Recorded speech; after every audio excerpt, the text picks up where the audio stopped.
Ah, on les connaît, ces amitiés à double tranchant où on s'est dit par amitié je vais faire ça, je vais être présent ou présente pour cet ami, comme ça peut-être que cet ami sera présent ou présente pour moi. En fait tu t'es juste rendu compte que non seulement tu t'étais pas respecté mais qu'en plus derrière il y avait plus personne et on va en parler. Salut YouTube, comment ça va? Je suis trop contente de vous retrouver pour cette vidéo où on va parler d'amitié, de respect de soi, de respect de l'autre. Comme tu le sais, généralement sur cette chaîne on parle plutôt d'amour, mais moi j'aime les rapports humains en général. Donc pour parler de tout ça, comme d'habitude, je vous ai demandé à toutes et à tous sur Instagram dans mes stories de venir me raconter vos histoires par rapport à ça. Donc merci à tous pour tous ces messages privés, je pense qu'on va passer une très bonne vidéo. Ça se dit, on va passer une très bonne vidéo, on va passer un bon moment, on va faire une bonne vidéo, je sais pas. Je vous ai demandé de venir me raconter ce que vous avez pu faire par amitié, où vous vous êtes senti obligé, ou simplement des trucs que vous regrettez. Bref, on va voir tout ça, c'est parti. Il y a peu de choses qui peuvent ruiner une amitié, hein. J'ai tendance à penser qu'il y a soit la thune, soit le cul, enfin le love quoi, t'as compris, je te lis l'histoire de Gertrude. Hello Nad, ma meilleure amie et moi, on avait le même crush. Moi j'aimais mon crush depuis 1 an environ. On avait une relation particulière lui et moi, même unique. Et un jour, ma meilleure amie m'a dit qu'elle l'aimait elle aussi depuis 1 mois environ. Oh, putain, et en plus ça arrive tellement souvent ce genre d'histoire. Je précise quand même que ma copine Germaine savait très bien que j'avais des sentiments pour Alphonse. Bref, lui m'aimait aussi et j'étais si heureuse, mais tu l'auras compris, j'ai refusé cette relation pour ma meilleure amie. Je regrette encore aujourd'hui, voilà bisous, tu as changé ma vie. PS, je t'envoie ce message en cours d'un plastique.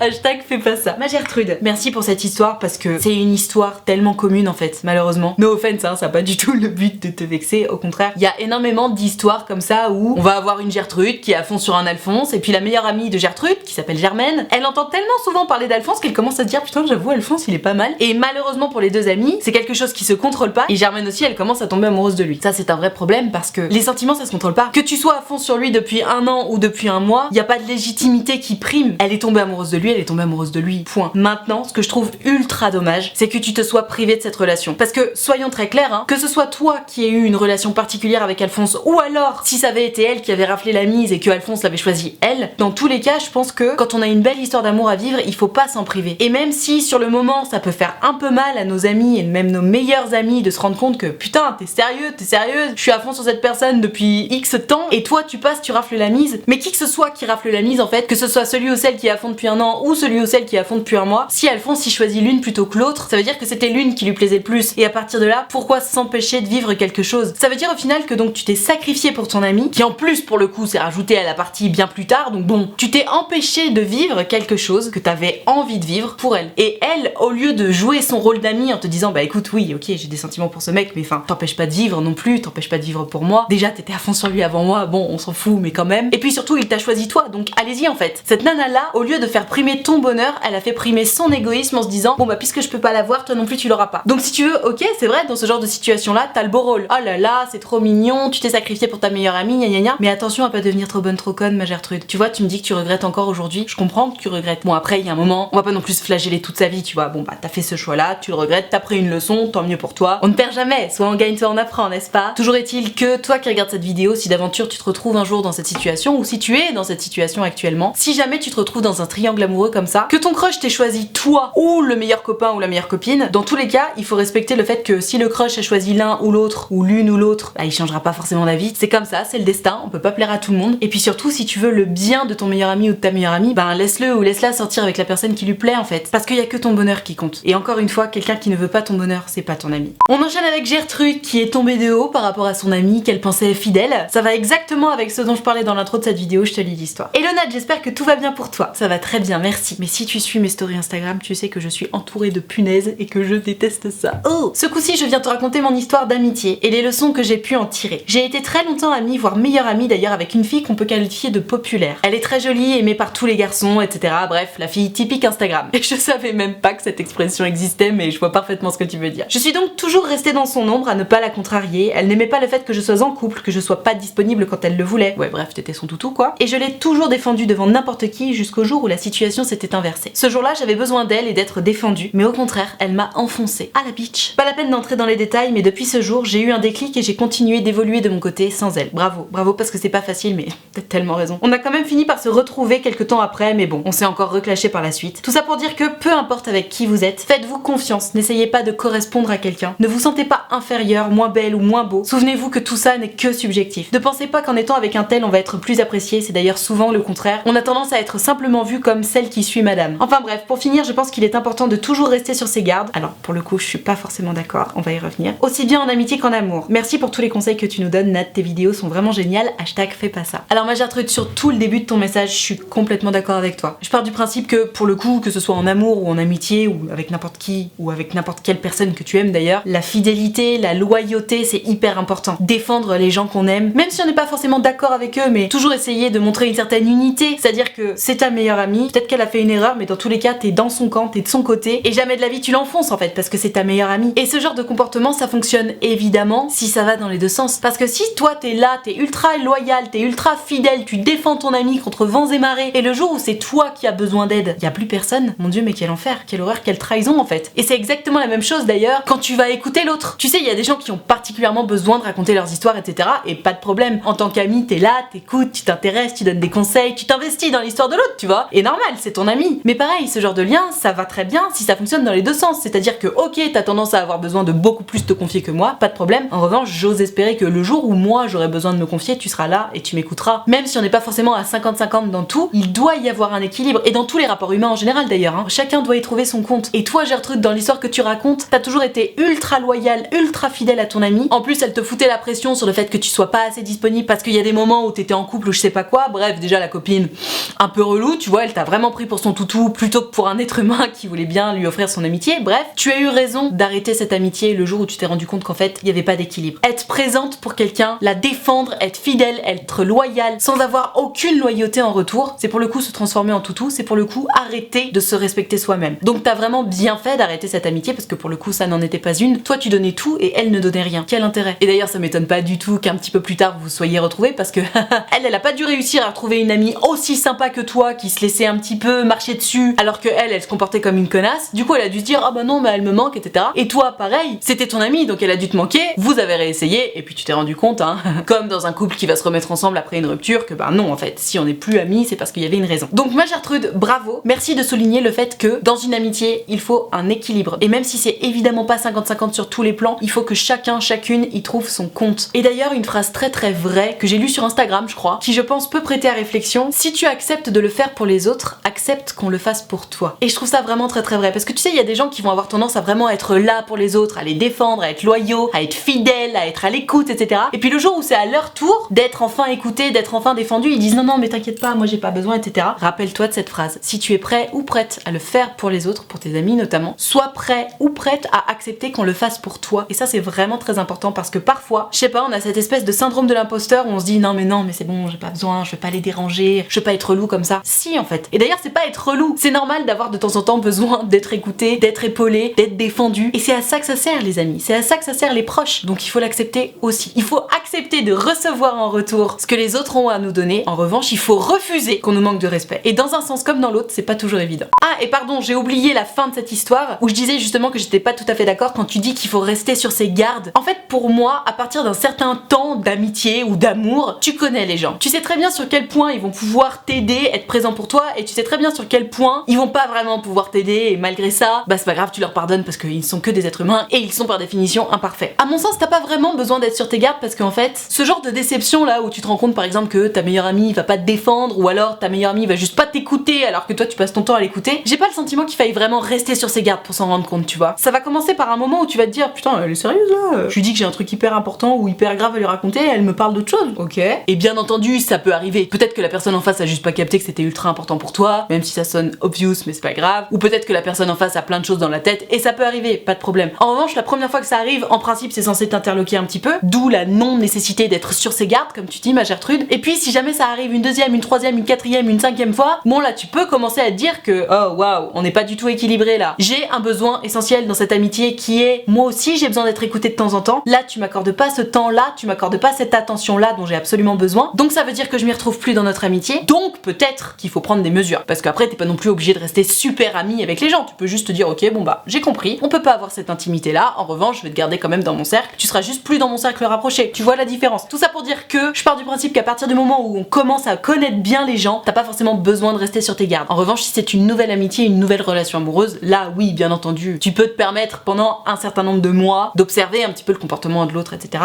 Mais voilà. Ah bah tiens, cette histoire elle est ultra parallèle à la première histoire de cette vidéo et ça apporte un point de vue hyper intéressant, je te la lis. Hello Nat, j'espère que tu vas bien. Ça va très bien, merci. Mon histoire n'est pas quelque chose que je me suis empêchée de faire, justement, c'est l'inverse. Ma meilleure amie m'a invitée à une soirée avec tous ses potes que je connaissais déjà plus ou moins, et là, j'ai eu un énorme coup de cœur sur son meilleur ami à elle. Sauf que le lendemain, quand je lui ai raconté ça a été la catastrophe, elle a complètement pété un câble. Et à ton avis, si elle pète un câble, pourquoi? Parce qu'elle était à fond sur le meilleur ami aussi, je pense. Elle m'a très simplement posé un ultimatum, c'est soit lui, soit moi. Sympa la copine, putain, j'ai pas le droit de draguer un mec, quoi. Contre toute attente, j'ai choisi lui, parce que c'était profond. Et t'as tellement bien fait, merci. Je ne regrette pas du tout, et d'ailleurs, elle a compris avec le temps, et ça va beaucoup mieux entre nous. Eh ben, trop bien, bravo, tu vois, c'est la preuve qu'en plus, t'as bien fait de te choisir toi. En conclusion, faites ce que vous voulez, et si ce sont des vrais amis, ils comprendront avec le temps, et ils passeront au-dessus. Bisous, passe une bonne journée, hashtag fais pas ça. Effectivement, ma Gertrude, je suis ultra d'accord, parce que tu vois là, ta meilleure amie, à ce moment-là, qu'est-ce que c'est dit? Comment? T'es à fond sur mon meilleur ami, donc ça veut dire que si jamais vous sortez ensemble, tu vas devenir plus importante aux yeux de mon meilleur ami que moi, et ça, je refuse complètement. Donc elle t'a mis l'ultimatum de c'est soit lui, soit moi. Et t'as tellement bien fait, ma Gertrude. Autant dans des situations importantes / graves, un ultimatum, oui, ça peut être utile. Par exemple, ton mec, il arrête pas de te tromper, tu lui dis, bon écoute, il y a un moment, soit t'arrêtes, soit je me casse, tu vois, c'est normal. En revanche, dans ce genre de situation qui est absolument pas grave, c'est-à-dire, je t'explique que j'ai eu un énorme crush sur ton meilleur ami, tout le monde va bien, tout le monde s'entend bien, tu n'as absolument rien à perdre puisque tu vas rester ami avec ton meilleur ami. Et là, tu me mets un ultimatum, genre c'est soit lui, soit moi. Et évidemment que je vais pas te choisir toi. Parce que en me posant cet ultimatum là, tu m'obliges à me mettre sous ton joug, sous ta direction. Ça veut dire que c'est toi qui dois décider pour moi de ce que je vais faire. Et vraiment accepter ce genre d'ultimatum là en disant ah bon bah d'accord, bah toi t'es plus importante que moi. À la personne qui veut te contrôler et qui t'impose cet ultimatum, c'est laisser cette personne là te contrôler, c'est la laisser t'humilier au passage, hein. Et c'est accepter le fait que bon bah d'accord, pas de problème, tu choisis pour moi. Et vraiment ma Gertrude, t'as trop bien fait dans cette histoire de choisir lui. Déjà parce que ta meilleure amie, elle s'est rendue compte que clairement elle avait pas le droit de te contrôler, c'était pas sa place en fait de te mettre un ultimatum là-dessus. Et puis surtout ça lui a permis de comprendre qu'en fait si elle jouait à la conne, toi tu te casses, tout simplement parce que tu te respectes plus que ça. Donc vraiment bravo. Et c'est là que je me dis c'est bien, elle a dû faire un peu son mea culpa, la meilleure copine, parce que elle s'est rendue compte de son erreur et maintenant ça va mieux entre vous. Malgré tout, je suis assez convaincue que ça a dû casser quelque chose entre vous parce que ce genre d'action, tu vois, pour le coup la Gertrude précédente elle disait oui méfiez-vous, restez sur vos gardes,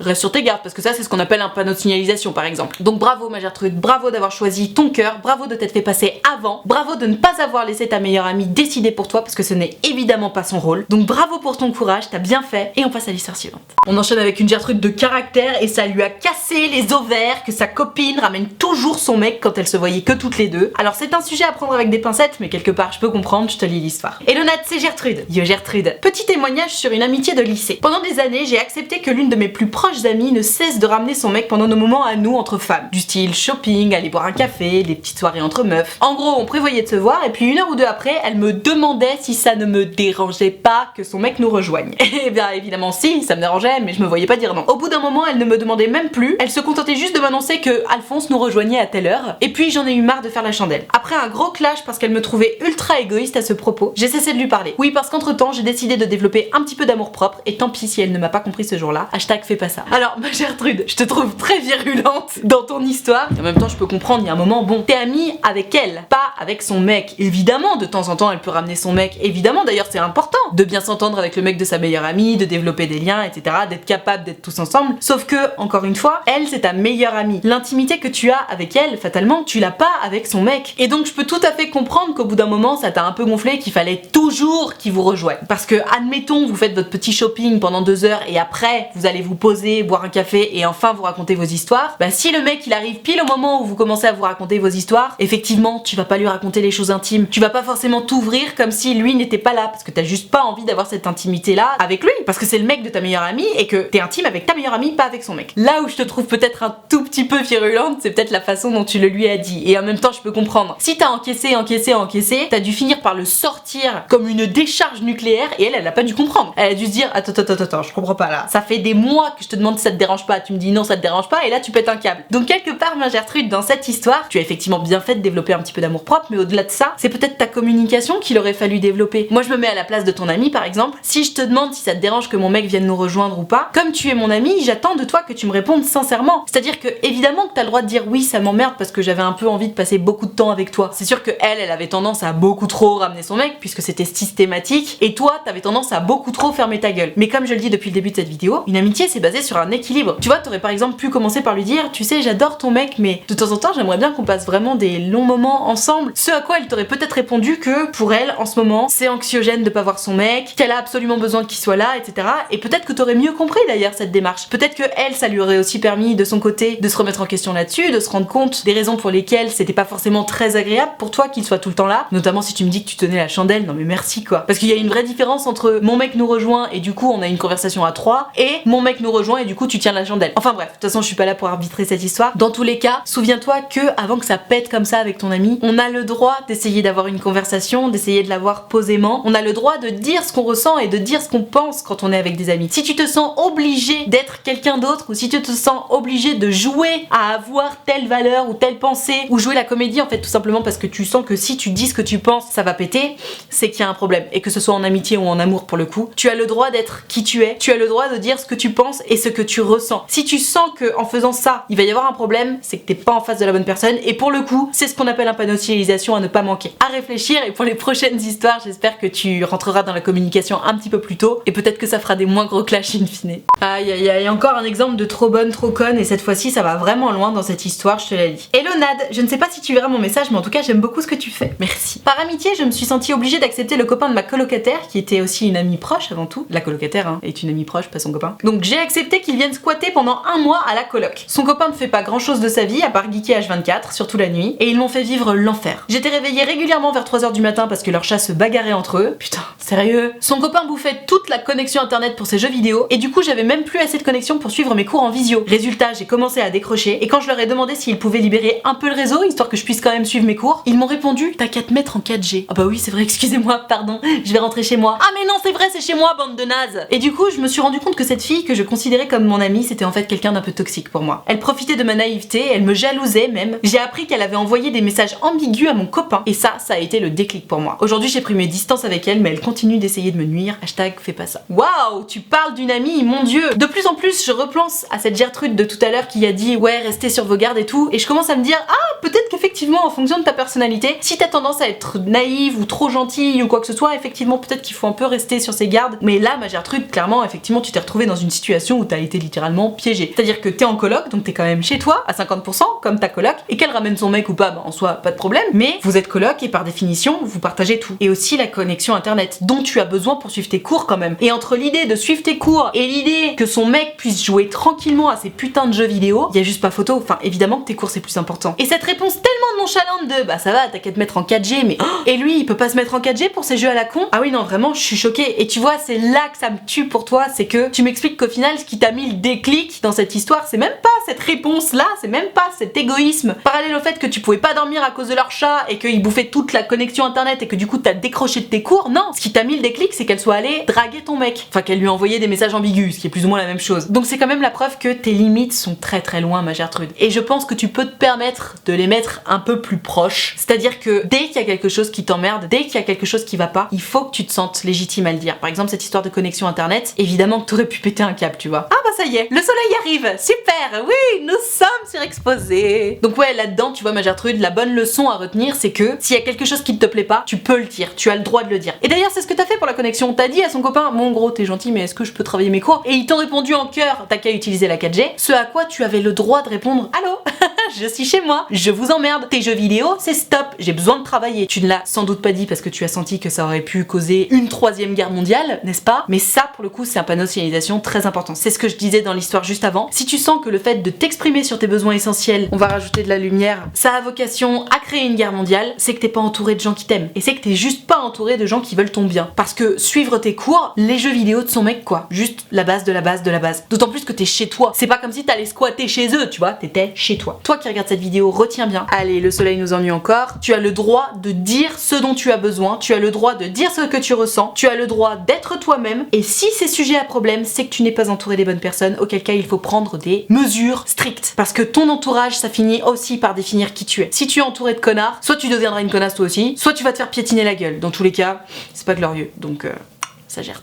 Voilà, je vais m'arrêter là pour cette vidéo sur ce qu'il ne faut surtout pas faire en amitié. J'espère que ça t'a plu, j'espère que ça t'a intéressé. Peut-être même que ça t'a donné un peu des forces pour taper du poing sur la table. Si tu penses que ça peut aider quelqu'un que tu connais, n'hésite pas à lui envoyer cette vidéo. En tout cas, si t'as kiffé, n'hésite pas à me mettre un pouce bleu, c'est important pour moi. Ça me permet de savoir que t'as aimé ma vidéo et puis ça récompense mon travail, l'air de rien. Donc n'hésite pas. Et mon corsage tombe, tout va bien. Tu peux aussi t'abonner à cette chaîne YouTube si tu veux pouvoir voir toutes mes prochaines vidéos. De toute façon, c'est très simple à retenir, mais si jamais je sors une vidéo tous les lundis, mercredis et vendredis à 18h. Pour pouvoir participer aux prochaines vidéos, du coup tu l'auras compris, c'est sur Instagram que ça se passe, donc tu n'as qu'à venir me suivre et surtout il faut que tu regardes mes stories parce que c'est dans mes stories que je précise à quel moment je suis en train de préparer la vidéo. Je précise aussi le sujet de la vidéo et c'est à ce moment-là qu'il faut m'envoyer ton histoire ou tes questions par message privé. Donc je t'attends dès à présent sur Instagram. Et alors si t'es pas très branché Instagram ou alors que t'as juste envie de discuter avec moi en direct sans que ça passe en vidéo et que ça reste privé, figure-toi que c'est possible. J'ai créé un site internet qui s'appelle utilefutile.fr, le lien est dans la barre de description. Et sur ce site tu peux prendre rendez-vous avec moi. Tu peux choisir de prendre un rendez-vous de 20 minutes ou de 45 minutes selon si ton histoire est longue ou pas, selon si t'as beaucoup de choses à raconter ou pas, etc.